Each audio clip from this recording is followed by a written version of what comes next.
गांव के बाहर एक पुरानी हवेली थी जिसे लोग शापित महल कहते थे। कहते हैं वहां कोई जाता तो लौट कर नहीं आता।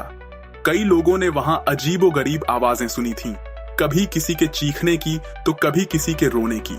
लेकिन गांव के युवा अर्जुन को भूत प्रेत जैसी चीजों पर यकीन नहीं था। एक रात अपने दोस्तों को चुनौती देते हुए अर्जुन अकेले हवेली में चला गया। जैसे ही उसने दरवाजा खोला, एक ठंडी हवा का झोंका आया।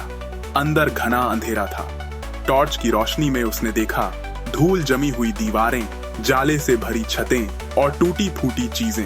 अचानक उसे लगा कि उसके पीछे कोई खड़ा है। उसने मुड़कर देखा, लेकिन वहां कोई नहीं था। तभी एक दरवाजा अपने आप जोर से बंद हो गया। अर्जुन का दिल तेजी से धड़कने लगा। अब उसे एहसास हुआ कि कुछ तो गड़बड़ है। वह जल्दी से बाहर निकलने के लिए भागा, लेकिन दरवाजा अंदर से बंद हो चुका था।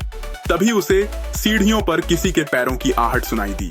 उसने ऊपर देखा, एक सफेद साया, लाल चमकती आंखें और लहराते बाल। वह साया हवा में तैरता हुआ उसकी ओर बढ़ रहा था। अर्जुन की चीख निकल गई, लेकिन आवाज गूंजकर वापस लौट आई, जैसे हवेली उसकी चीख को निगल गई हो। फिर अचानक उस साये ने गहरे स्वर में कहा, तुम यहाँ क्यों आए हो? ये जगह तुम्हारे लिए नहीं है। डर के मारे अर्जुन बेहोश हो गया।